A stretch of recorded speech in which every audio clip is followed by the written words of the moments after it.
네, 안녕하세요. 네, 일주일 만에 뵙죠. 네, OX 다 해보셨나요? 네. 자, 그럼 OX부터, 예.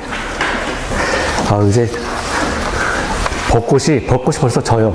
벚꽃 언제 필까 막 그런 생각하고 왔는데, 벌써 제 자유로 벚꽃 벌써 다 지고 있더라고요. 네. 1번 보겠습니다. 주거환경, 지난주에 이제 도정법 했죠? 도시및 주거환경 정비법 했는데, 이제 그거 관련해가지고 이제 기출문제 조금 보는 거예요. 자, 1번이요. 주거환경 개선 사업이라 함은 도시 저소득 주민이 집단 거주하는 지역으로서 정비시설이 극히 열악하고 노후 불량 건축물이 과도하게 밀집한 지역의 주거 환경을 개선하거나 단독주택 및 다세대 주택 등이 밀집한 지역에서 정비 기반 시설과 공동이용 시설의 확충을 통해서 주거 환경을 보전, 정비, 개량하기 위해서 시행하는 사업을 말한다.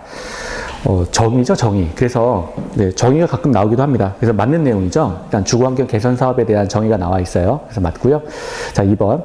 건축물이 훼손하거나 일부가 멸실되어 붕괴, 그 밖에 안전사고의 우려가 있는 건축물은 노후 불량 건축물에 해당한다 그랬는데, 노후 불량 건축물에 대한 정의죠. 맞습니다. 자, 그래서 안전사고 우려가 있는 건축물은 노후 불량 건축물에 해당한다. 좀 외워주시고요. 세 번째. 공동이용시설이라 함은 주민이 공동으로 사용하는 놀이터, 마을회관, 공원, 광장, 공동장업장, 그 밖에 대통령령이 정하는 시설을 말한다 그랬는데 여기서 공동이용시설 가운데 놀이터, 마을회관은 공동이용시설이 맞죠. 주민들이 함께 이용할 수 있는 거니까. 그런데 공원이나 광장은 정비, 기반시설에 해당됩니다. 자, 정비, 기반시설이요.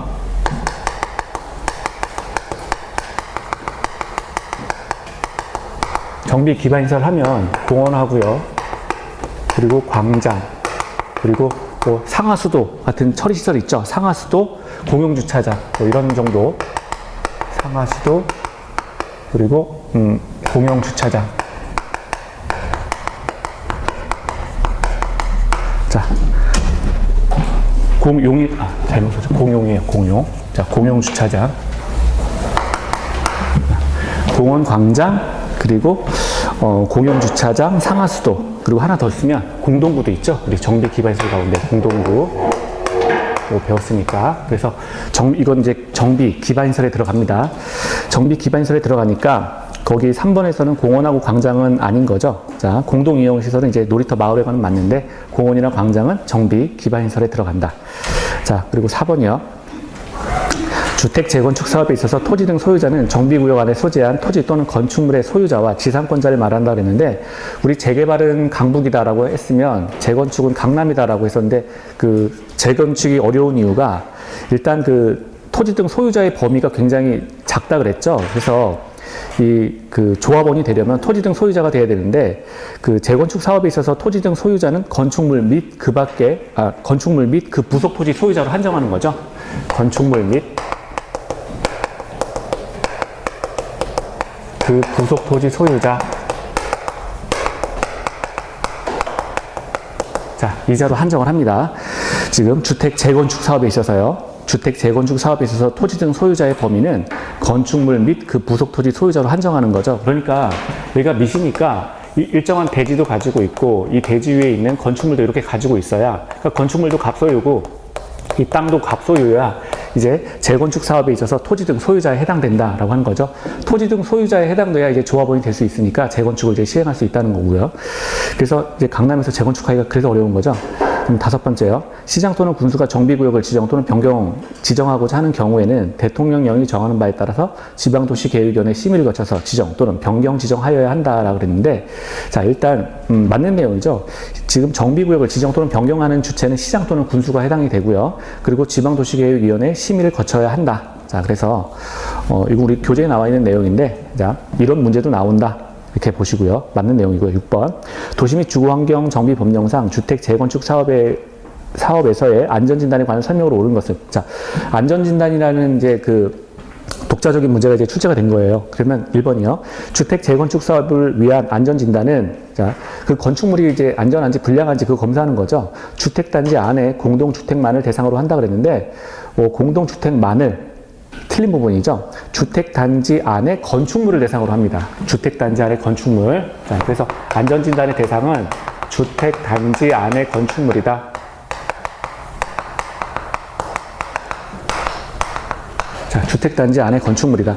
그리고 기본적으로 이 법 출제 방식이 우리가 굉장히 이렇게 어떤 거를 이제 디테일하게 규정하기도 하지만, 뭐뭐만 이런 식으로 나오면 거의 다 틀려요. 지문 자체가. 원래. 법규가 이렇게 보면, 뭐뭐만으로 한다라고 하면 이렇게 한정 지어버리면 이런 것들은 대개는 거의 다 틀린 지문이에요. 그러니까 처음 봤는데, 뭐뭐만 나왔다. 그러면 그냥 이거 모르겠는데 라고 하면 그거 틀린 지문으로 그냥 보셔도 돼요. 자, 그래서 뭐뭐만이 나오면 제가 또 말해드릴게요. 뭐뭐만 해당된다. 그리고 두 번째, 6번에 2번이죠. 안전진단의 실시를 요청하는 때는 토지 등 소유자 2분의 1 이상의 동의를 얻어야 한다 그랬는데, 토지 등 소유자 10분의 1이죠. 10분의 1. 그리고 우리 이쪽 행정법 체계에서는 문제가 나오면 숫자가 나오면 항상 조심히 보셔야 돼요. 숫자는 꼭 문제가 나온다라고 보시면 됩니다. 10분의 1. 세 번째, 시설물의 안전관리에 관한 법률에 의한 한국시설안전공단은 주택 재건축 사업의 안전진단을 할 수 있다. 맞습니다. 맞습니다. 그래서 뭐 할 수 있다. 이런 규정 나와도 대개는 맞아요. 거의 맞는 지문이에요. 자, 그러니까 4번. 시도지사는 안전진단의 결과와 도시계획 및 지역 여건 등을 종합적으로 검토하여 정비계획 수립 또는 재건축 사업의 시행 여부를 결정하여야 한다 그랬는데, 시도지사가 안전진단을 결정하는 게 아니라 시장 군수가 결정하는 거죠. 자기 지역의 안전진단 여부를 결정하는 겁니다. 따라서 시도지사가 아니라 시장 군수.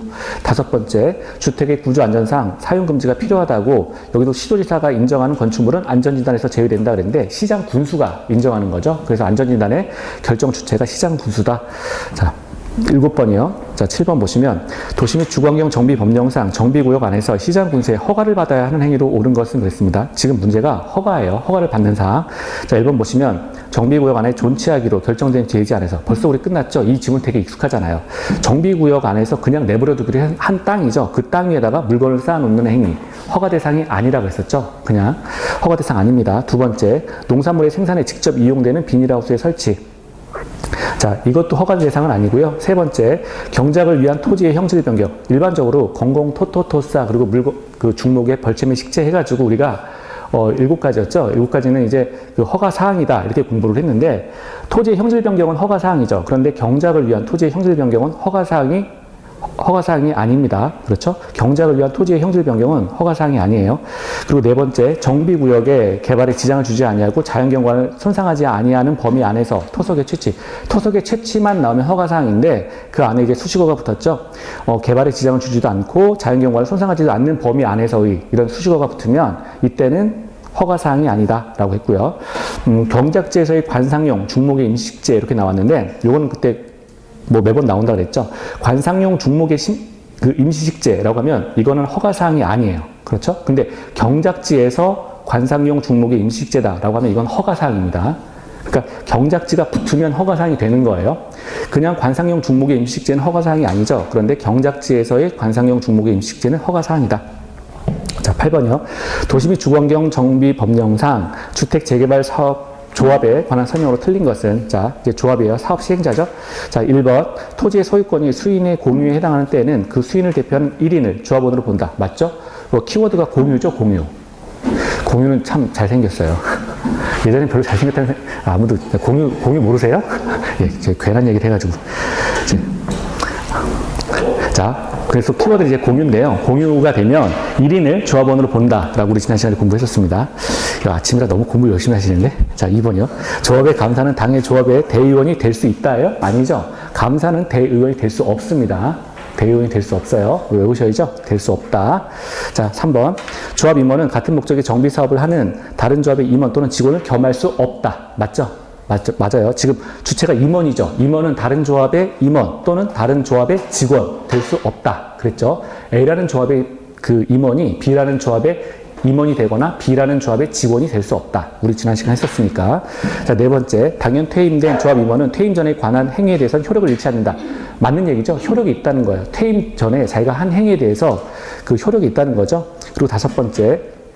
이사의 자기를 위한 조합과의 계획에 관해서는 감사가 조합을 대표한다. 맞는 이야기죠? 그렇죠. 이사가 조합하고 계약하는 거예요. 그런데 그런 경우에는 감사가 조합을 대표해서 계약을 체결합니다. 다섯 번째도 맞고요. 9번 도시 및 주거환경 정비 법령상 사업시행자 등에 관한 설명으로 틀린 것은 그랬습니다. 자, 사업시행자가 나왔어요. 1번 주택 재개발 사업의 사업시행자가 임시 수용을 위해서 지방자치단체의 건축물을 일시 사용하고자 신청한 경우 그 지방자치단체는 제3자와 이미 매매계약을 체결하였더라도 이를 거절할 수 없다? 아니죠. 거절할 수 있죠. 지금 거절할 수 있습니다. 지금 뭐 주택 재개발 사업의 사업 시행자가 예를 들어서 뭐 조합일 수도 있잖아요. 조합도 민간인데 민간이 지금 신청한 사안에 대해서 지방자치단체가 제3자한테 매매계약 체결했다. 그럼 이것도 이제 사적 계약이잖아요. 그러면 계약 자체의 원칙상 뭐 계약한 대로 그냥 이행할 수 있다는 거죠. 따라서 제3자가 요구한다고 하더라도 당연히 거절할 수 있는 겁니다. 자, 2번이요. 시장 군수가 아닌 사업 대행자는 사업 시행자에게 재산상의 부담을 가하는 행위를 하고자 하는 때에는 미리 시장 군수의 승인을 얻어야 된다. 자, 맞습니다. 도시환경 정비법. 여기서 계속 이제 여기도 문제가 만약에 바뀌면 뭐 시도지사 이렇게 바꿀 수 있는데 아니죠. 시장 군수예요. 우리가 정비는 작은 자들이 한다. 이렇게 수업 때 했었잖아요. 작은 자들. 그러니까 시장 군수가 나오는 거예요. 계속해서. 그래서 2번은 맞는 내용이죠. 3번이요. 정비사업의 사업 대행자는 사업 시행자에게 청구할 수 있는 보수에 대한 권리로서 사업 시행자에게 귀속될 건축물을 압류할 수 있다. 자, 뭐 특별히 틀린 사항은 없고요. 네 번째 보면 사업 시행자는 선정된 시공자와 공사에 관한 계약을 체결할 때에는 기존 건축물의 철거 공사에 관한 계약을 포함해야 된다. 좀 지엽적인 내용이죠. 되게 지엽적인 내용인데 우리가 지엽적인 내용인데 뭐 특별히 하자가 있는 내용은 아닙니다. 그리고 다섯 번째, 도시환경 정비사업에서 지정개발자의 정비사업비 예치금은 청산금의 지급이 완료된 때에 반환한다. 그래서 이건 우리 배웠던 내용이고요. 그러니까 문제를 딱 보셨는데 이제 지난번에 한번 말씀드렸지만 공부를 웬만큼 했는데 처음 보는 내용이 나왔다. 그래서 우리가 공부할 때도 이게 좀 선별적으로 공부를 해야 되는 게 자주 나오는 파트에서 뭐가 답이다, 뭐가 답이 안 된다 이런 쪽으로 좀 공부를 하시는 게 빨라요. 그래서 지금 아까 9번 같은 경우도 이게 좀 문제 자체가 좀 지엽적인 문제죠. 지엽적인 문제인데 1번 같은 경우는 9번에 1번이 이제 답이었는데 틀린 거 해서 9번에 1번이 답이었는데 이거는 우리가 계약의 일반적인 원칙으로서 일반적인 원칙이 되는 내용이니까 이제 유추할 수 있다. 뭐 이 정도 보시고요. 10번이요. 도시 및 주거환경 정비 법령상 관리처분 계획의 기준에 관한 설명으로 옳은 것은 그랬습니다. 같은 세대에 속하지 아니하는 2인 이상이 1주택을 공유한 경우에는 자 2명 이상이 하나의 주택을 공유했다. 그러면 소유자 수만큼 주택을 공급한다? 아니죠. 하나의 주택을 공급하는 게 원칙이었죠. 그렇죠. 그래서 1세대에게 1주택을 공급하는 게 원칙이었습니다. 2명 이상이 하나의 주택을 공유한 경우에도 1주택을 공급하는 게 원칙이었죠. 그래서 소유자 수만큼 주택을 공급한다. 이 부분이 틀렸고요. 2번, 분양 설계에 관한 계획은 관리처분 계획 인가일을 기준으로 한다 그랬는데 분양 설계에 관한 계획은 분양 신청 기간 만료일을 기준으로 하죠. 분양 신청 기간 만료일을 기준으로 합니다. 자, 분양 설계에 관한 계획은 그러니까 누구한테 갑에게 어느 아파트 몇 동 몇 호를 준다. 뭐 이런 식이니까 이런 것들에 대해서는 분양 신청을 다 받고 분양 신청 기간 만료일을 기준으로 해서 관리처분 계획을 수립해야 되겠죠. 자, 관리처분 계획이 분양 계획이니까요. 세 번째, 재해 또는 위생상의 위해를 방지하기 위해서 토지의 규모를 특별할 필요가 있는 때에는 관리처분 계획으로 건축물의 일부와 그 건축물이 있는 대지, 공유 지분을 교부할 수 있다. 맞죠? 재해 또는 위생상의 위해를 방지하기 위해서 증환지, 감환지 다 가능하고요. 그리고 공유 지분을 교부할 수 있다. 이것도 맞는 이야기입니다. 그래서 3번은 맞고요. 4번, 너무 좁은 토지 또는 건축물이나 정비구역 지정 후 분할된 토지를 취득한 자에게 대해서는 현금으로 청산할 수 있다. 맞는 얘기죠. 그 지역 안에 땅을 너무 적게 가지고 있는 자가 있다면 이자한테는 그냥 돈 주고 나가라 라고 요구할 수 있다는 거예요. 그래서 현금으로 청산할 수 있습니다. 다섯 번째, 관리처분 계획의 인가, 고시가 있는 때에는 종전 토지의 임차권자는 사업 시행자의 동의를 받으면 종전의 토지를 사용할 수 없다? 아니죠. 동의를 받으면 종전의 토지를 계속해서 사용할 수가 있습니다. 자, 그래서 이제 그 뒤에 맨 끝에 5번에 없다가 아니라 있다로 바꿔주셔야 맞는 질문이 되는 거죠. 자, 그래서 지금 봤는데 지금 뭐 OX 포함해가지고 여기서 3문제 정도만 맞춰주셨으면 돼요. 여기서 한 3개 정도만 맞추시면 됩니다. 다음 달 수업을 어떻게 할 거냐 이렇게 질문하시는 분이 있었고, 다음 달은 이제 기출문제를 조금 더 많이 볼 거예요. 이제 본격적으로 기출문제를 조금씩 매 시간마다 기출문제를 다 볼 거고요. 그리고 그럼 다음 달 이제 5, 6월 달인데 5, 6월 달 되면 이제 기출문제를 한 5년 정도? 5년치 정도는 아마 다 풀 겁니다. 5년치. 그 정도는 다 이제 마스터하고 이제 7월달로 넘어가는 거예요. 그래서 5, 6월달에는 기출문제 다 한 5년 정도, 지금부터 한 5년짜리는 다 보신다라고 생각하시면 돼요. 자, 그리고 이제, 오늘 이제 건축법 할 차례죠. 건축법.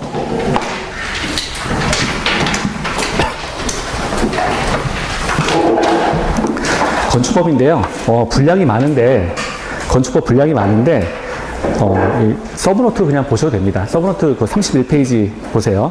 자, 서브노트 확인하고, 그리고, 교재로 이제 확인하도록 하겠습니다. 자, 이거 서브노트가 지금 몇 페이지인가요? 한 40몇 페이지 되죠? 40몇 페이지 되는데, 이것도 분량이 너무 많다라고 말씀을 하셔가지고, 제가 지금 더 줄이고 있어요. 더 줄여가지고, 요거 반절로 해가지고 또 다시 드릴 거예요. 서브노트. 반절로 해서 드릴 겁니다. 그래서, 예. 그래서 그거, 근데 지금 드리면, 좀 더 이따 드릴게요. 그래갖고, 예. 그래서 그거, 요거 일단 몇 번 보시고요. 그리고 이제 다음 달 되면 아무튼 다 나갈 테니까 문제랑 해가지고, 제 생각에는 이제 5, 6월 달 정도 되시면 우리가 목표한 거는 이제 16개잖아요. 16개는 일단 다음 달에는 돌파하는 거예요. 다음 달에는. 그러니까 5월 달, 6월 달까지 이제 16개는 완전히 돌파하고, 그 다음에는 이제 그 이상 맞추는 작업 하도록 하겠습니다. 자, 이제 건축법 31페이지 볼게요. 31페이지 보시면, 자, 거기 처음에 보면 이제 건축물 해가지고 용어가 나와 있죠? 건축물이요. 용어는 이건 조금 기억을 해주세요. 자, 31페이지 용어 정의에서요. 건축물이요. 토지에 정착하는 공작물 중 지붕과 기둥 또는 벽이 있는 것과 이에 딸린 시설물 해가지고 담장과 대문, 지하 또는 고가 공작물에 설치하는 사무소, 공연장, 점포, 차고, 창고, 그 밖에 대통령령이 정하는 것을 건축물이라고 한다. 그래서 토지에 정착해야 됩니다. 일단 요건이 토지에 정착해야 되고요. 그리고 그런 공작물 가운데 지붕과 기둥 또는 벽이 있어야 된다라고 하는 거. 최소한 여기까지는 좀 기억을 해주세요. 토지에 정착하는데, 자, 지붕과 기둥 또는 벽이 있어야 된다.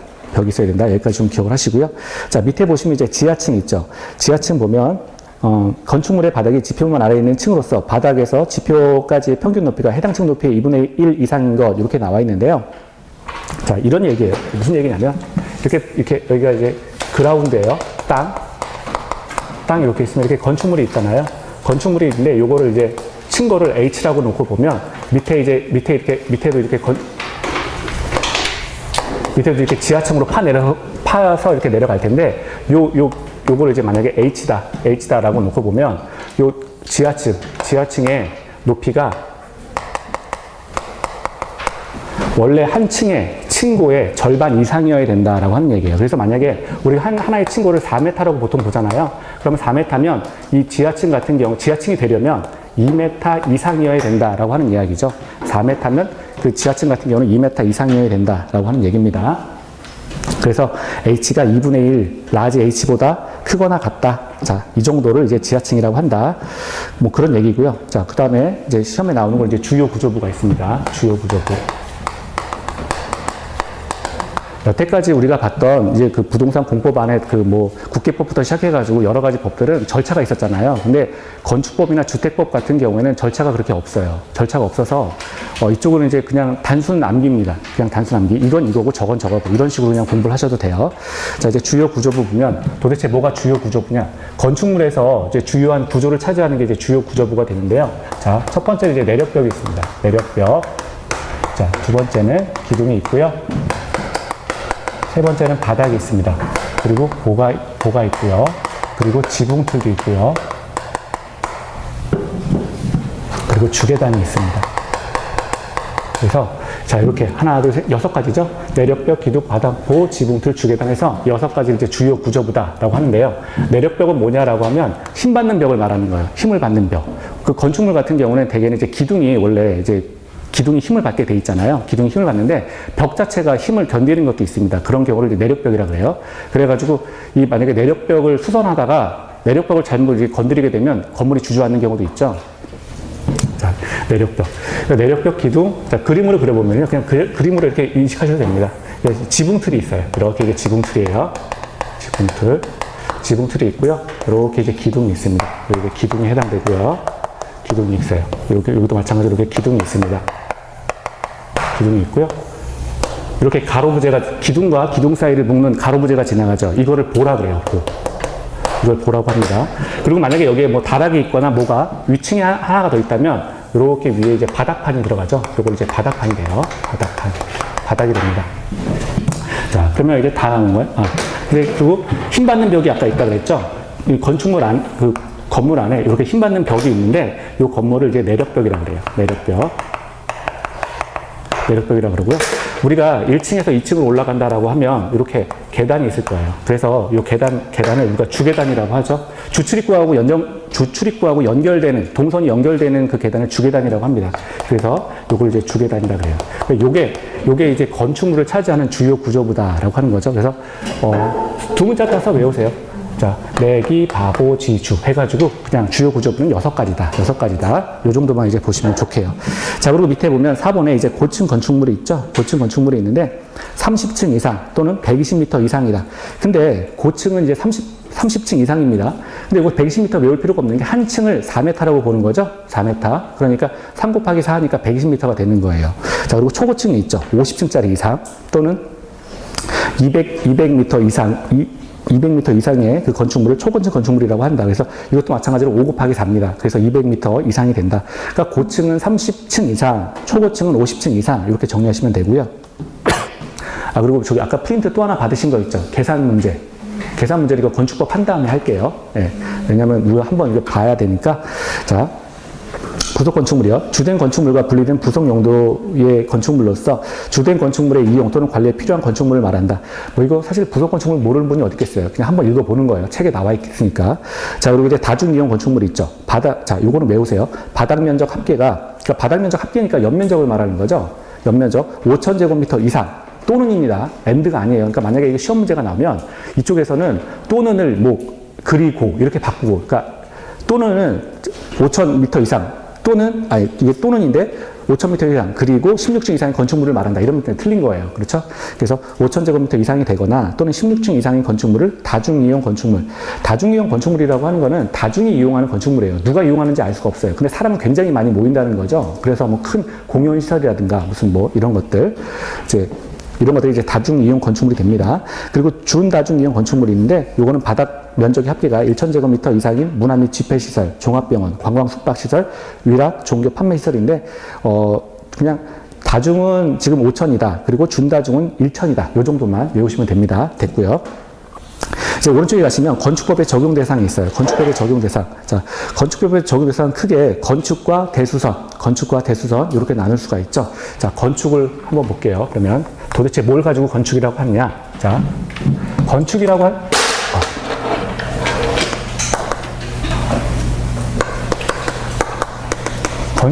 수 있는 거 이제 5가지가 있어요. 첫 번째는 이제 신축이 있고요. 두 번째는 이제 증축이 있습니다. 세 번째는 이제 개축이 있고요. 네 번째는 재축이 있고요. 5번째는 이전이 있습니다. 자, 그래서 우리가 건축이라고 할 수 있는 거는 5가지가 있다. 신축, 증축, 개축, 재축, 이축. 신축이라고 하는 거는 아예 없던 거죠. 어떤 대지 위에 건축물이 아예 없었어요. 근데 뭔가를 이제 새로 만든 겁니다. 그래서 첫 번째는 이제 신축이라고 하는 거는 새로이 축조한다. 건축물을 새로이 만든 걸 이제 당연히 신축이라고 하고요. 대지 위에 또 이런 경우도 있죠. 대지 위에 어떤 부속 건물이 있었다는 거예요. 근데 거기에다가 이제 부속 건물이 있는데 여기에다가 새로운 이제 주된 건물을 건축하는 거죠. 주된 건물을 건축한다. 이런 경우도 이제 신축이라고 한다. 그래서 사실 뭐 신축, 새로 짓는다라고 하는 거니까 이거는 뭐 당연한 거고요. 근데 부속 건물이 있는데 거기에 주된 건물을 건축하는 것도 신축이라고 한다. 자, 그리고 증축이요. 증축이라고 하는 건 증가시킨다라고 하는 거잖아요. 그러니까 기존 건축물이 있습니다. 기존에 어떤 건축물이 있는데 이 건축물에다가 높이하고요. 그리고 면적하고요. 또는 층수를 어떻게 한다는 거예요? 다 올려버린다는 거죠. 높이나 면적이나 층수를 증가시키는 것을 증축이라고 한다. 자, 그리고 이제 개축이 있죠. 개축. 자, 개축이라고 하는 거는 요거는 좀 기억을 하셔야 돼요. 개축은. 자, 건축물의 전부 또는 일부를 스스로 철거합니다. 스스로 철거하고요. 그리고 종종 규모와 같은 규모. 그러니까 원래 있던 건축물인데 그거 싹 밀어버리고 새로 짓는 거예요. 새로 짓는 건데, 자, 건축물의 전부나 일부를 이제 스스로 철거를 하고요. 종전 규모와 같은 규모로, 종전에 있던 건축물이 있는데 이 종전 규모와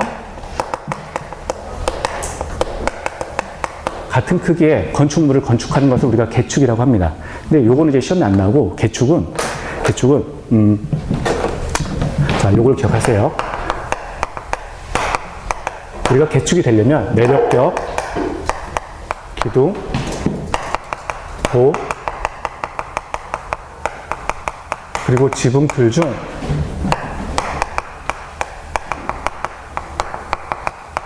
세 종류 이상이 포함되어야 그걸 우리가 개축이라고 합니다. 우리가 아까 주요 구조부를 여기 지웠네요. 내력벽, 기둥, 바닥, 보, 지붕틀, 주계단 해가지고 6가지가 있었잖아요. 근데 자, 개축이라고 하는 거는 내력벽, 기둥, 보, 지붕틀 이 4가지 가운데 3종류 이상을 포함시키면 개축이 됩니다. 개축이 된다. 그래서 요거를 자, 기억을 하시고요. 개축이라고 하는 거는 자, 천재지변으로 멸실되는 걸 말합니다. 건축물이 천재지변으로 이제 멸실됐어요. 번개 맞아서 이제 날아갔다는 거죠. 자, 천재지변으로 홍수가 나가지고 떠내려가거나 번개 맞아서 불이 나거나 뭐 천재지변으로 멸실됐는데 여기 이 멸실된 상태에다가 종전 규모 이하로 종전 규모 이하로 이제 건축하는 걸 말합니다. 여기는 이하로 건축한다. 요걸 하나 기억하시고요. 이전이라고 하는 거는 이제 주요 구조부를 해체하지 않고요. 주요 구조부를 해체하지 않고요. 자, 그리고 같은 대지. 자, 같은 대지예요. 같은 대지, 다른 위치로 건축물을 변경시키는 것. 그러니까 옮겨 짓는 거죠. 옮겨 짓는 건데 주요 구조부를 해체하지 않고 그대로 떠다가 그대로 옮기는 겁니다. 그러니까 하나에 이렇게 대지가 있는데 대지에 어떤 이제 건축물이 있었다는 거예요. 근데 이쪽에 이제 건축물이 이렇게 있었는데 요거를 이쪽으로 이제 옮겨서 이제 짓는 거. 이걸 우리가 이전이라고 한다라고 하는 거죠. 근데 이전 행위도 건축에 들어간다라고 해서 신증, 개제, 이 해가지고 총 5가지가 있다. 5가지가 있다. 그렇게 기억을 하세요. 자, 중요한 건 이거예요. 개축이요. 내력벽, 기둥, 보, 지붕틀 중 3종류 이상을 포함한 경우에 그러한 경우를 우리가 개축이라고 한다. 자, 이번에는 대수선을 한번 볼게요. 대수선. 자, 요즘에 아마 다음 달 되면 어쩌면 학원에서 이제 모의고사도 볼 수가 있고 공부하다 보면 스트레스가 되게 많은 시기예요. 날씨는 좋은데 나가서 놀아야 되는데 놀지를 못하게 하니 스트레스 많이 받으시죠.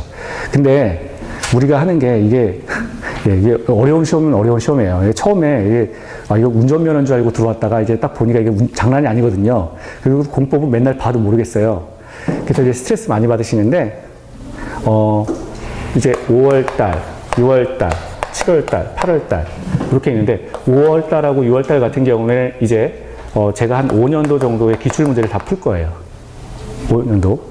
그러니까 5월달, 6월달 정도 되면, 그 선생님들 실력이 어느 정도 되시냐? 45점 이상은 다 되세요.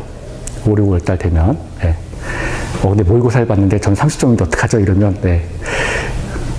그렇진 않고요. 예. 요거를 이제 기출문제만 우리가 6월 말까지 우리가 한 5년 정도의 문제를 다 풀 거거든요. 그러면 요때쯤 되면은 이제 우리가 목표했던 40점 이상은 다 돌파를 하는 거예요. 40점 이상 돌파하고요. 네. 그리고 사실 40점 이상 돌파하시면 안 나오셔도 되는데. 네. 네. 혼자 하시면 그래도 이제 시험은 우리 10월이니까 꽤 길잖아요. 그러니까 그냥 쭉 들으세요. 자, 그리고 7, 8월부터는 이제 나머지 거 우리가 이제 나머지 이제 여기서 알파가 되는 거죠. 알파가 되는데, 그래서 걱정을 안 하셔도 돼요.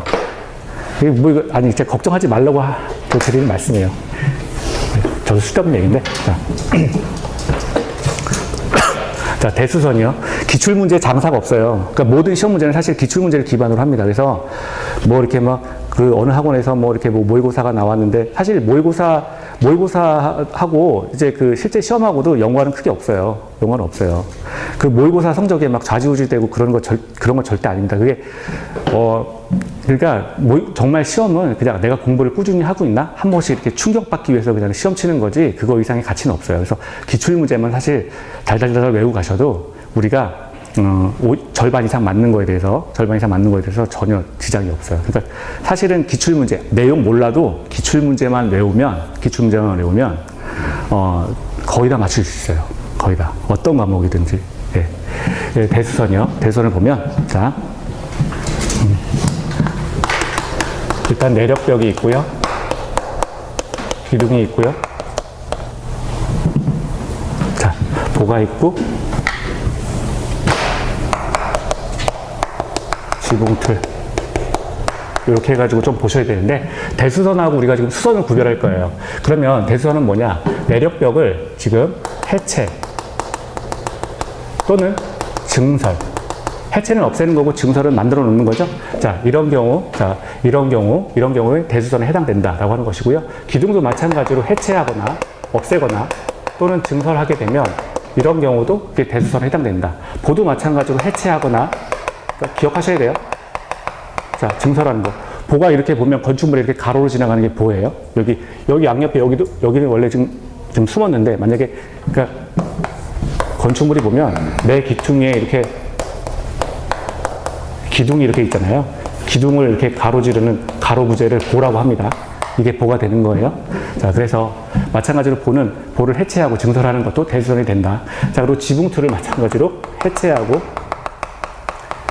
증설하는 거, 이런 경우도 이제 대수선에 해당된다. 근데 이거 말고 또 하나가 있어요. 여기에 또는이 들어가요. 또는. 자, 또는입니다. 이것도 또 잘 보셔야 돼요. 내력벽을 해체, 증설하고가 아니에요. 해체하거나 증설하는 것. 또는 이렇게 되는 거거든요. 자, 또는. 자, 내력벽이니까 30제곱미터 이상 수선 또는 변경하는 것. 수선 또는 변경하는 것. 이걸 우리가 대수선이라고 한다. 대수선이라고 한다. 그리고 기둥도 해체하거나 증설하는 것. 또는, 여기도 마찬가지로 또는이에요. 자, 또는을 기억하시고, 또는. 자, 이건 기둥이니까 3개죠. 3개 이상.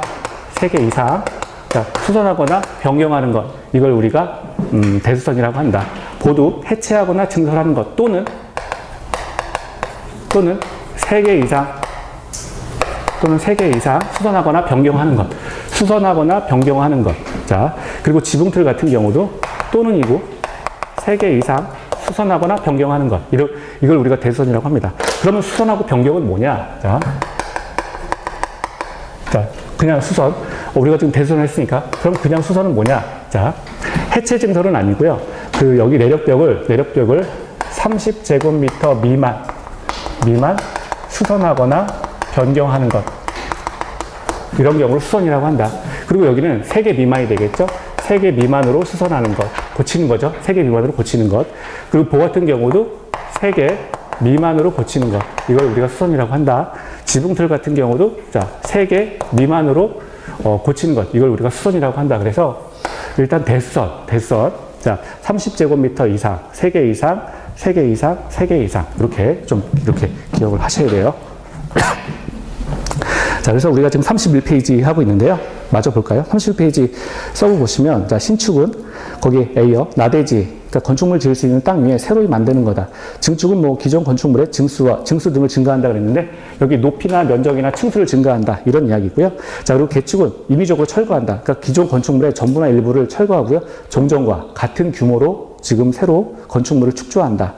자, 그리고 여기 이거 내력벽, 기둥, 보, 지붕틀 중 3종류 이상을 포함해야 된다. 자, 이런 경우는 개축에 해당된다. 요거 기억하시고요. 재축은 천재지변, 원인이 천재지변이에요. 천재지변으로 멸치됐는데 거기에 종전 규모 이하로 짓는 거다. 자, 그리고 이전은 주요구조부가 아까 6가지가 있었죠. 내력벽, 기둥, 바닥, 보, 지붕틀, 주계단 해가지고 6가지가 있는데 이걸 해체하지 아니하고 같은 대지, 다른 위치로 옮기는 걸 말한다.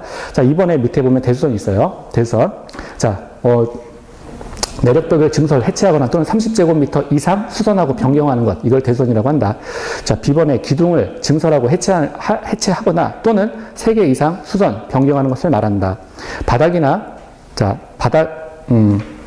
그리고 바닥이나 벽을 증설, 해체하거나 수선하거나 변경하는 것, 뭐 이것도 이제 대수선에 해당된다. 그리고 볼을 증설하거나 해체하거나 또는 3개 이상 수선, 변경하는 것을 말한다. 지붕들도 증설하거나 해체하거나 또는 3개 이상 수선, 변경하는 것을 말한다. 그리고 뭐 주계단도 나와 있고요. 거기 그 지번 하나 체크하세요. 좀 특이하죠? 미관지구에서 자, 미관지구, 외부 형태, 담장을 변경하는 것. 미관지구로 결정이 되면 그 집안에 있는 장독대 하나 못 움직이는 게 미관지구예요. 그래서 굉장히 뭐 어렵죠. 그 안에 사실 살기가 미관지구. 그래서 한옥마을 같은 경우 있죠. 한옥마을, 전통 한옥마을. 그런데 미관지구로 딱 지정을 해놓거든요. 그러면 집수리도 못 하잖아요. 집의 비세도. 아예 아무것도 못 합니다. 미관지구. 그래서 미관지구에서 외부 형태, 담장을 변경하는 것도 대수선에 해당된다. 자, 그리고 밑에 다가구 주택, 뭐 이런 거, 뭐 H번이나 뭐 I번, 뭐 이런 쪽은 시험하고는 조금 거리가 멀고요. 그냥 읽어보세요. 다가구 주택, 다세대 주택의 경계벽을 증설하거나 해체하는 것, 또는 수선하거나 변경하는 것, 마감 재료를 증설 또는 해체, 그리고 벽면적 30제곱미터 이상 수선 또는 변경하는 것. 그래서 지금 요 정도 쓴 거 하고 미관지구 하고 해서 좀 기억을 하시고요. 자, 오른쪽에 보시면 용도 변경이 있는데 그거 하기 전에 자, 하나 더 볼까요? 이쪽에 지난번에 처음 오신 분이시니까 A, B, C, D, E 해가지고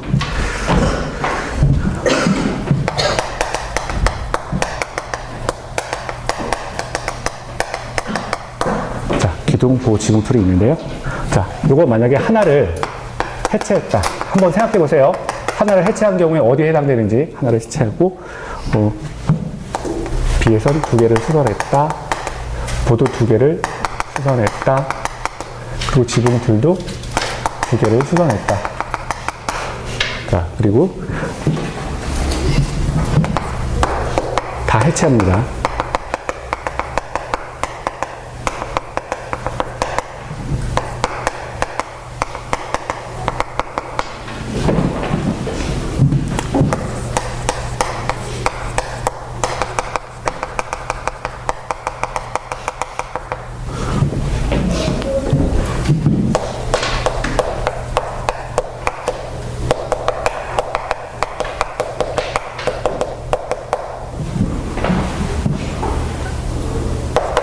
한번 생각해 보세요. 자, 지금 우리가 지금 대수선하고 수선 뭐 이런 걸 했잖아요. 대수선하고 수선을 했는데, 자, 요거 한번 이제 보세요. A는 이제 기둥을 하나를 해체했습니다. 또는 기둥 하나를 증설했다. 해체하거나 또는 증설했다. 뭐 이렇게도 마찬가지죠. 어디에 들어갈까요? 해체하고 증설하면. 그렇죠. 대수선에 들어갑니다. 대수선. 그래서 A 같은 경우는 요거는 이제 대수선이에요. 대수선에 들어가고요. 자, B는요. 기둥 두 개, 보 두 개, 그리고 지붕틀 두 개, 이렇게 수선을, 요거 둘을 빼자. 자, 지난 저거 똑같아야 되니까. 자, B는 이제 두 개, 이렇게 수선식 했다는 거죠. 자, 이런 경우에는 어디에 들어갈까요? B 같은 경우는. 그냥 수선이에요. 그냥 수선. 그렇죠? 은근히 어려워요. 예. 여기 은근히 어렵습니다. 그냥 수선에 해당되는 거예요. 그리고 C 같은 경우는 어때요? 기둥 하나 해체하고, 보 하나 해체하고, 지붕틀 하나 해체했다. 대수니까요? 네, 그럴까요?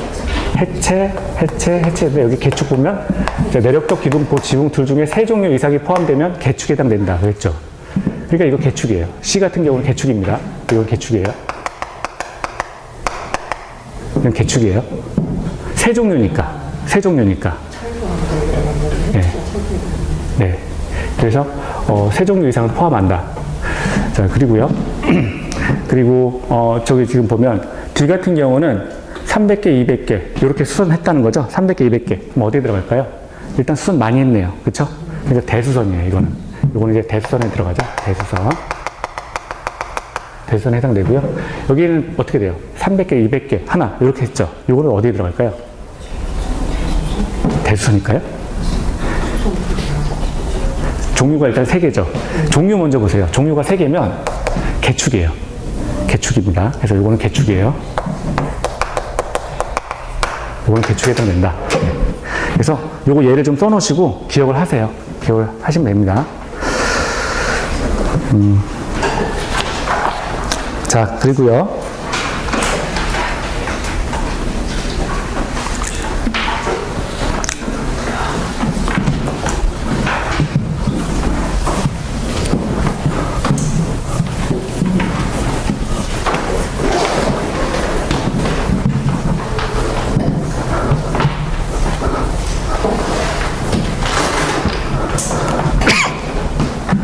오른쪽에 보시면 이제 31페이지 오른쪽에 보시면 용도 변경 나와 있죠.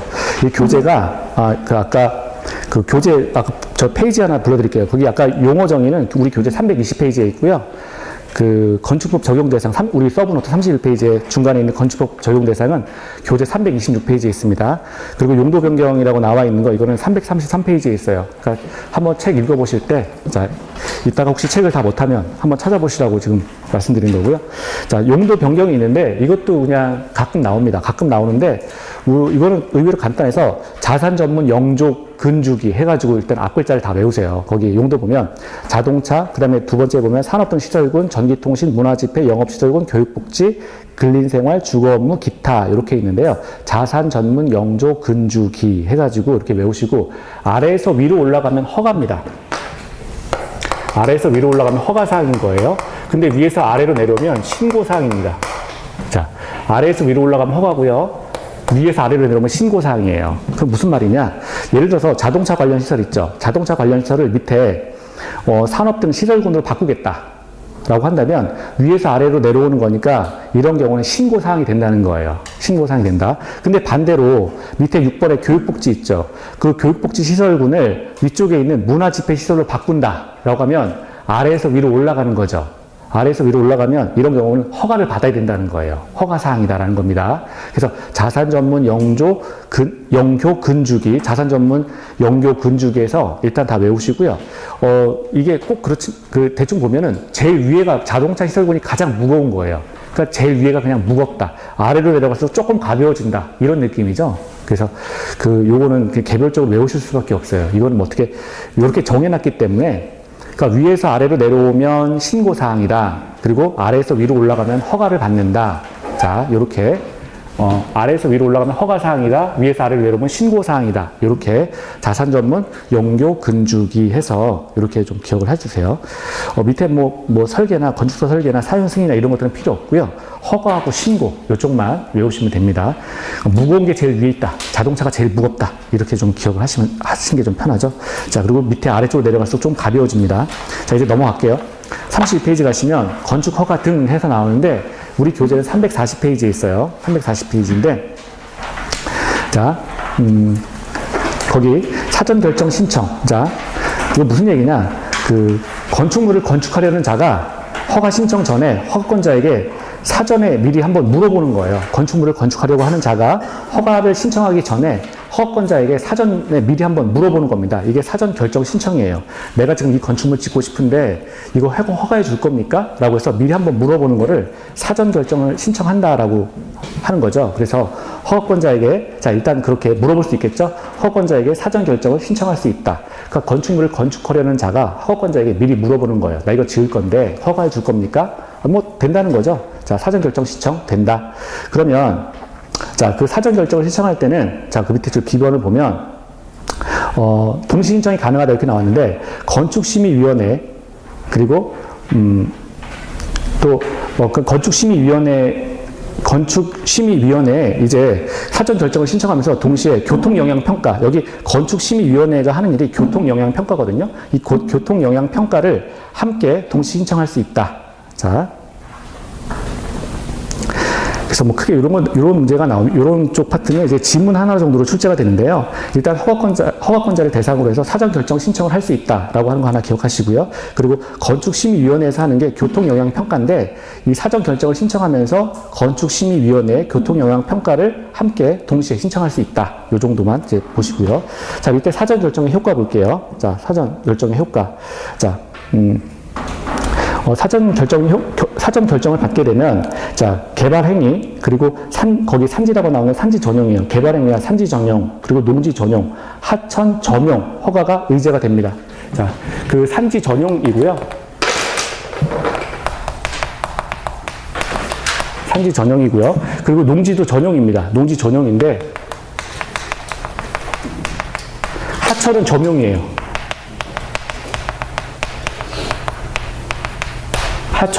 하천은 점용이에요, 점용. 하천 점용이 허가가 의제가 된다. 하천 점용, 허가 의제. 자, 그래서 산지를 전용할 수 있다. 농지를 전용할 수 있다. 그리고 하천 점용에 대해서 허가를 받은 것으로 보겠다. 산지 전용 허가를 받은 것으로 보겠다. 농지 전용 허가를 받은 것으로 보겠다. 하천 점용에 대해서, 그러니까 하천 사용하는 거죠. 점유해서 사용하는 건데, 하천을 점유해서 사용하는 것으로 보겠다라고 하는 게 이제 사전 결정의 효과입니다. 자, 그리고요. 그래서 동시 신청 가능하다. 사전 결정을 받게 되면 산지를 전용할 수 있다. 농지 전용할 수 있다. 하천을 사용할 수 있다.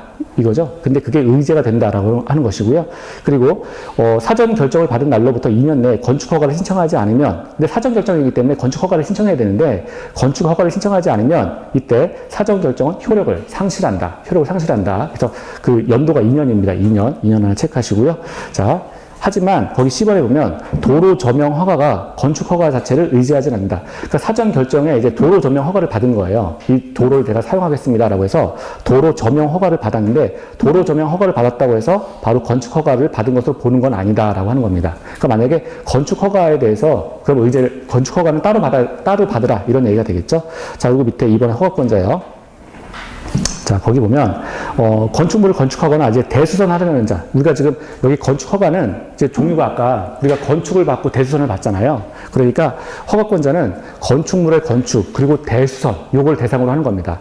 건축물을 건축하고 대수선하려는 자는 허가권자의 허가를 받아야 된다라고 하는 거니까 여기서 허가권자가 등장을 하는데 누가 이제 허가해 주는 거냐? 특별자치시장, 특별자치도지사, 시장, 군수, 구청장입니다. 그래서 이 사람들이 일단 원칙인데 예외적으로 우린 예외를 기억해야 되겠죠.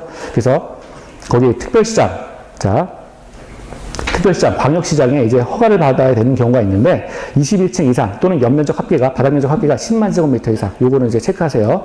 21층 이상, 연면적 합계가 10만 제곱미터 이상인 경우에는 자, 특별시장과 광역시장의 허가를 받으라. 라고 하는 겁니다.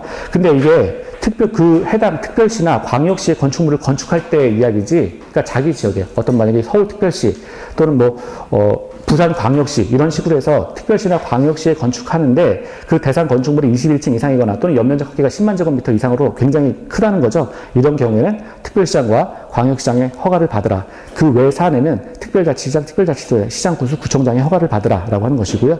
자, 이제 허가 사항이 아니고 이제 비슷한 건데 이제 신고 사항이 있습니다. 밑에 신고 사항. 특시장, 군수, 구청장 이렇게 나와 있는데 앞에 특은 특별자치시장이에요. 뒤에 특은 특별자치도지사입니다. 그래서 특별자치시장, 특별자치도지사, 시장, 군수, 구청장에게 신고할 수 있다라고 하는 것이고요. 그럼 신고사항은 뭐냐? 자, 신고사항은 뭐냐? 거기 보면 바닥면적 합계가 85제곱미터 이내의 증축, 개축, 재축입니다. 한마디로 건축행위죠. 증축, 재축, 개축행위 85제곱미터 이상. 자, 이내 85제곱미터 이내. 자, 증축, 개축, 재축에 대해서는 신고 대상이다. 이렇게 따로 기억하시고요. 그리고 관리지역, 농림지역, 자연환경 보전지역에서 연면적 200제곱미터 미만이고 동시에 3층 미만인 건축물. 자, 이거 밑이에요, 밑. 200제곱미터 미만 그리고 3층 미만인 건축물에 대해서 신고 사항이다. 그러니까 작은 건축물이에요. 상대적으로 되게 작은 겁니다. 연면적 200제곱미터 미만이고요. 바닥면적 합계가 200제곱미터 미만인 거죠. 그리고 3층 미만인 건축물에 대해서는 작으니까 신고하라. 자, 그리고 대수선의 경우인데요. 200제곱미터 미만이고 3층 미만인 건축물. 여기도 마찬가지로 그 위에 똑같아요. 요건이 200제곱미터 미만이고 3층 미만인 건축물도 건축물의 대수선. 아까 위에 거는 건축 행위고 밑에 거는 이제 대수선하는 경우에도 신고 사항이다. 신고 사항이다. 똑같습니다. 자, 그리고 밑에 4번 보면 연면적 합계가 100제곱미터 이하인 건축물의 건축. 자, 그리고 높이 3m 이하의 증축, 2층 이하 연면적 합계가 500제곱미터 이하인 공장. 이제 신고 사항이에요. 그래서 여기가 1, 2, 3, 4번이 건축법에 나와 있는 신고 사항을 다 모은 거예요. 그러면 이런 거는 굉장히 이게 이제 시험 볼 때까지 이거는 이제 체크해 두셨다가, 이건 신고사항이다라고 따로 정리를 하고 가셔야 돼요. 신고사항. 그러니까 작은 건축물을 대상으로 신고하는 겁니다. 근데 우리가 기억하는 게 85제곱미터 이내, 그리고 200제곱미터 미만이면서 3층 미만. 자, 이렇게 다 기억하시면 되죠. 됐습니다. 밑에 보면 이제 도지사의 사정 승인이 있는데, 요거는 뭐냐면, 시장 군수가 건축물을 허가하려면, 자, 기본적으로 시장 군수가 건축물에 대해서 허가권자잖아요. 근데 이 시장 군수가 건축물을 허가하려면 도지사의 사전 승인을 받으라. 도지사의 사전 승인을 받으라라고 하는 겁니다. 그래서 시장 군수가 건축물을 허가해 주는데 그 자기 지역 안에 큰 건축물이 들어온다는 거죠. 그리고 똑같아요. 위에 거랑 21층 이상, 연면적 합계가 10만 제곱미터 이상인 그런 대형 건축물에 대해서는 도지사의 사전 승인을 받으라. 시장 군수가 허가를 해줄 때 도지사의 사전 승인을 받고 허가해 줘야 되는 겁니다. 자, 그리고 밑에 2번은 이건 별표하시고요. 도지사가 지정 공고한 지역이에요. 자연환경, 수질보호지역, 3층 이상 또는 연면적 1,000제곱미터 이상인 지역으로서 그 지역 안에 위락시설, 숙박시설, 공동주택, 일반 업무시설, 일반 음식점이 들어오는 올 때에는 도지사의 사전 승인을 받으라. 시장 군수가 허가해 줄 때 그냥 허가해 주는 게 아니라 도지사의 사전 승인을 받고 이제 그 허가를 해줘야 돼요. 자, 그래서 자수 3일, 위수 011 이렇게 기억하세요. 자.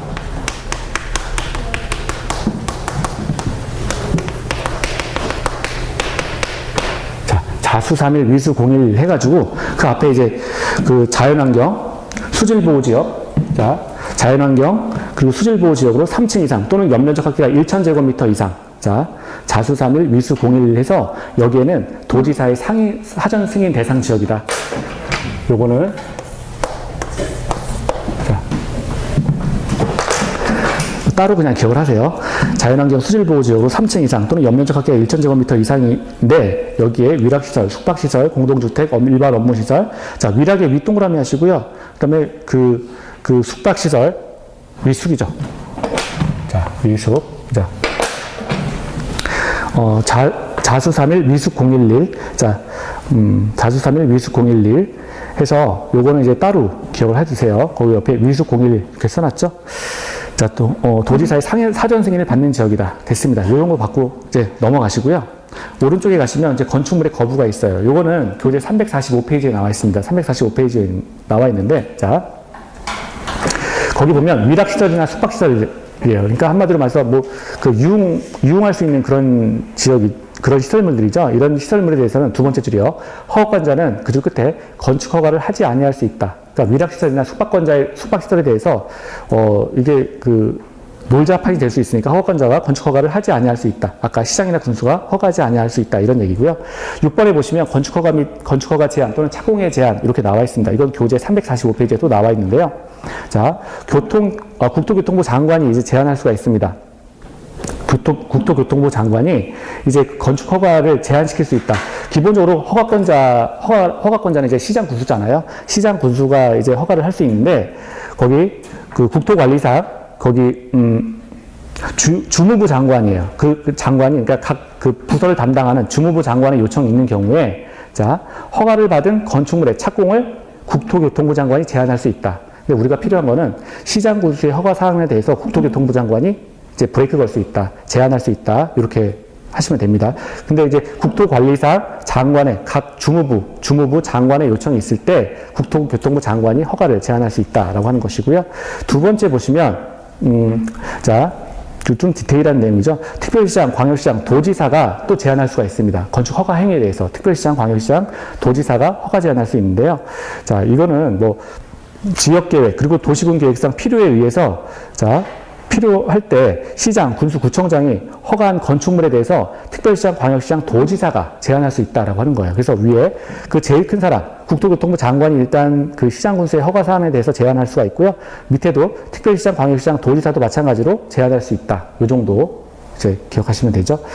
자, 그리고요. 또 더 디테일한 건데 밑에 보시면 특별시장, 광역시장, 도지사가 제한하는 경우에는, 자, 그 위에 사람, 국토교통부 장관에게 즉시 보고하고 국장은 그 제안의 내용이 지나치다라고 인정하면 해제를 명할 수 있다. 국장은 해제를 명할 수 있다. 이렇게 정리하시면 돼요. 제안은 국장이나 특별시장, 광역시장, 도지사가 다 제안할 수 있다라고 하는 것이고, 그리고 국장은 제일 위에서 보니까 너무 엄격하다 이런 경우에는 그 제안한 것에 대해서 해제를 명할 수 있다라고 하는 겁니다. 해제를 명할 수 있다. 자, 그 밑에 보시면 건축 허가의 필수적 취소가 있어요. 이것도 이제 346페이지인데, 필수적 취소니까 반드시 취소해야 되는 겁니다. 반드시 건축 허가를 이미 했는데 그 허가에 대해서 취소를 할 수 있다라고 하는 것이고요. 자, 건축자가 허가받은 날로부터 2년 내에 착수를 하지 않습니다. 땅 파지 않았어요. 2년 내에 미착수했다면 이때는 취소하여야 된다. 취소하여야 된다. 그래서 허가받은 날로부터 2년 이내에 미착수한 경우는 취소하여야 된다. 자, 그리고 밑에 신고 후에, 그런데 이제 위에는 이제 건축은 이제 허가 사항이 있고 신고 사항이 있잖아요. 그런데 밑에는 이제 신고를 한 거예요. 신고 후, 위에는 허가를 했을 때 2년 내에 미착수한 경우에는 취소를 반드시 하여야 하고요. 신고한 다음에 1년 이내에 착수하지 않았다. 이런 경우에는 신고의 효력을 상실한다. 신고 자체의 효력을 상실한다. 그래서 구별해서 두 개 이제 기억을 하세요. 자, 그리고 밑에 가설 건축물의 건축 허가. 금방 지었다가 금방 이제 헐어버리는 건물. 이게 이제 가설 건축물이죠. 자, 그런데 자, 첫 줄에 보면 도시군 계획시설 및 도시군 계획시설 예정지에서, 자, 예정지입니다. 예정지 하나 동그라미 하시고요. 예정지에서 가설 건축물을 건축하려는 자는, 자, 특별자치시장, 특별자치도지사, 시장, 군수, 구청장의 허가를 받아야 된다. 그래서 가설 건축물에 대해서도 이제 허가사항이 있고 신고사항이 있는데, 그 예정지에서 도시군 계획시설 및 도시군 계획시설 예정지에서 건축물을 건축하려는 자는 허가를 받으라. 그래서 예정지는 허가예요. 예정지는 지금 신고가 아니에요. 그래서 예정지는 허가입니다. 예정지는 허가로 간다. 그렇게 기억을 하시고요. 자, 이때 가설 건축물의 정의가 뭐냐? 3층 이하일 것. 존치기간. 그 건축물이 이제 그 유지되는 기간이 3년이라는 거죠. 3년 이내여야 된다. 그리고 뭐 10번은 존치기간 만료 14일 전까지 연장 허가를 신청할 수 있다. 자, 예를 들어서 3년까지였는데 이게 조금 더 이제 있을 필요가 있다라고 한다면 연장을 신청할 수 있는데 이때는 만료 14일 전까지 연장 허가를 신청해야 된다라고 하는 겁니다. 3층 이하 존치 기간은 3년 이내 그리고 예정지에서 이제 가설 건축물 건축 허가를 할 수 있다. 자, 밑에 보면 가설 건축물 축조 신고예요. 이번에는 신고입니다. 신고에 동그라미 하시고요. 자, 신고도 뭐 똑같은 건데 보면은 교재에 보면 뭐 재해복구, 뭐 흥행 전람회 뭐 이런 식이에요. 그래서 재해복구나 흥행 전람회 이런 식의 이런 것들을 위해서 이제 건축물을 축조 신고할 수 있다라고 하는 건데 존치 기간은 3년 이내 똑같죠. 위에 허가 사항하고 신고 사항하고 기간은 똑같아요. 근데 이것도 가설 건축물에 대해서 신고할 수 있다. 자, 밑에 건축물의 사용 승인인데 이건 이제 뒷페이지에 나올 거고요. 자, 11페이지, 11번 보시면 요거 가설물의 철거 신고 이렇게 나와 있는데 이건 369페이지에 나와 있습니다. 369페이지에 있고요. 철거 신고 3일 전에 이제 철거 신고하라. 그리고 멸실됐다. 건축물이 뭐 홍수나 뭐 불이 나거나 뭐 홍수에 떠내려가거나 뭐 이렇게 해가지고 없어졌다라고 한다면 멸실 후 30일 이내에 신고하라. 30일 이내에 신고하라. 자, 그래서 3일, 30일 이렇게 하나 좀 기억을 하세요. 지금까지 이렇게 읽은 거는 그 지문으로 나오면 이렇게 그냥 지문 처리돼서 나옵니다. 지문 처리돼서 나오니까 그냥 눈으로 많이 보셔가지고 그냥 한 번씩 써보세요. 써보시는 게 제일 빠르죠. 자, 그리고 이제 건축물의 사용 승인이에요. 이건 교재 363페이지에 있고요. 자, 363페이지에 있습니다. 건축물의 사용 승인 해가지고 자, 사용 승인의 신청. 일단 건축물을 지은 자, 건축주가 되겠죠? 자, 건축주는 사용 승인 신청은 누가 하는 거냐? 건축주가 하는 거죠? 자, 건축주가 건축 공사를 완료한 후에 그 건축물을 사용하려면 공사 감리자가 작성한 감리 완료 보고서와 공사 완료 도서를 첨부해서 허가권자에게 제출해야 된다. 자, 공사 완료 도서를 우리가 시방서라고 이야기하죠? 그래서 그거를 허가권자에게 제출해야 된다. 그리고 이때 허가권자는 사용 승인서를 교부해야 되는데 7일 이내, 7일 하나 체크하시고요. 허가권자는 7일 이내에 사용 승인을 위한 검사를 실시한 후 사용 승인서를 발급해야 된다. 그러니까 7일 안에 다 그 사용 승인 검사하고 승인서 발급하라. 자, 밑에 건축물의 사용 시기가 있죠. 건축물을 사용하려면 이제 이것도 뭐 자주 나오죠. 사용 시기는 사용 승인을 받은 후에 사용 가능한 게 이제 원칙인데 예외가 이제 두 가지가 있어요. 거기 보면 점 하나요. 허가권자가 교부기간 내에 사용 승인서를 교부하지 아니하는 경우 7일 내에 이제 검사하고 사용 승인서 발급해야 되는데 안 한다라고 하는 거고요. 두 번째 보면 임시사용 승인을 한 경우. 자, 임시사용 승인을 한 경우인데 임시사용 승인을 한 경우에도 이제 건축물을 사용할 수는 있다. 그리고 33페이지요. 이제 본격적으로 여기부터는 이제 조금 보시기 좀 편할 거예요. 앞에 거는 이제 그냥 우리가 눈으로 많이 봐가지고 그냥 읽히는 거고요. 두 번째 거는 이제 대지와 조격. 여기서부터는 좀 편하신데, 또 쉬셔야죠. 이제 시간 됐으니까 조금 쉬고 이제 진행하도록 하겠습니다.